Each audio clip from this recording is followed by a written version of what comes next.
जो अभी जीएसटी में चेंजिंग आई है इस पे होलसेल पे भी असर पड़ेगा और सीपीआई पे भी पड़ेगा। अभी मोदी जी ने क्या स्टेप लिया जीएसटी कम करके, और ये जो लग्जरियस चीजों को बढ़ाएं ये अच्छा किया। सर एसी पे टैक्स क्यों बढ़ाएगा? सस्ता कर दिया, सस्ता हो जाएगा। अगर उधर से महंगा किया, अभी मोदी जी ने क्या स्टेप लिया जीएसटी कम करके, जितना भी किए उतना पे बहुत अच्छा किए। और ये जो लग्जरियस चीजों को बढ़ाएं ये अच्छा किए। भाई एसी लगा रहे हैं आप, जाइए ना 28% का दीजिएगा, 40% में जाइए, नहीं समझे तो उसमें ना पंखा चलाइए, कूलर चलाइए।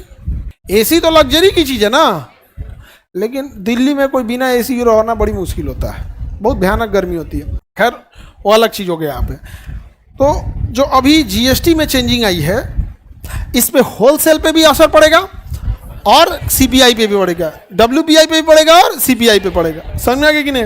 हम जिस चेयर पे बैठे हैं इस चेयर का रेट बढ़ाना है ना तो होलसेल प्राइस इंडेक्स से आराम से बढ़ सकता है। इस चेयर में दुइये को चीज़ें यूज हुआ है, प्लास्टिक और स्टील। प्लास्टिक और स्टील, प्लास्टिक का प्रोडक्शन पेट्रोलियम का इंडस्ट्रीज करती है। प्लास्टिक का प्रोडक्शन कौन करेगा? Petroleum industry. होलसेल में आएगा पेट्रोलियम भी, होलसेल में प्लास्टिक के छोटे छोटे पैलेट्स होते हैं ना, वो भी किस में आएंगे? उसमें। प्लास्टिक का कोई भी चीज़ बनता है तो या तो आप भारत पेट्रोलियम से खरीदिए या तो रिलायंस पेट्रोलियम से खरीदिए। छोटा छोटा प्लास्टिक का दाना देता है, चना के दाना बराबर, छोटा छोटा दाना देगा चना के दाना बराबर। जिस कलर का लेना है ले लीजिए वहाँ पे। अब बस आपका एक मोल्डिंग मशीन आएगा, एक मशीन आती है इंजेक्शन मोल्डिंग मशीन, वो छोटा छोटा दाना लीजिए और उसमें वो भर दीजिए। जैसे गेहूँ पिसाने में कैसे भरा जाता है उसमें भर दीजिए। अब मशीन में जैसा सांचा देना है वहाँ से उसको मशीन में देंगे तो उसको पता चल जाएगा कि इस सांचा में कितना ग्राम प्लास्टिक लगेगा।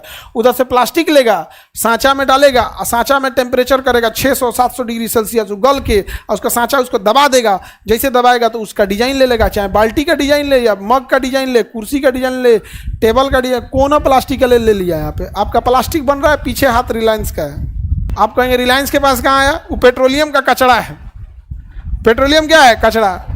रिलायंस के बाद बड़ की रिफाइनरी है, उसके बाद टेंशन फ्री है, फर्स्ट क्लास। सर आपको कैसे पता चला कि कौन सी कंपनी बनाती है? ये भाई एक तो कोनो जवाब ना है,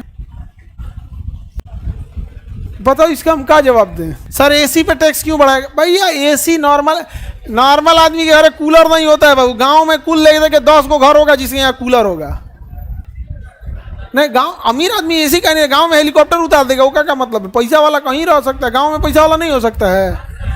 काहे नहीं हो सकता है? किसान भी पैसा वाला हो सकता है।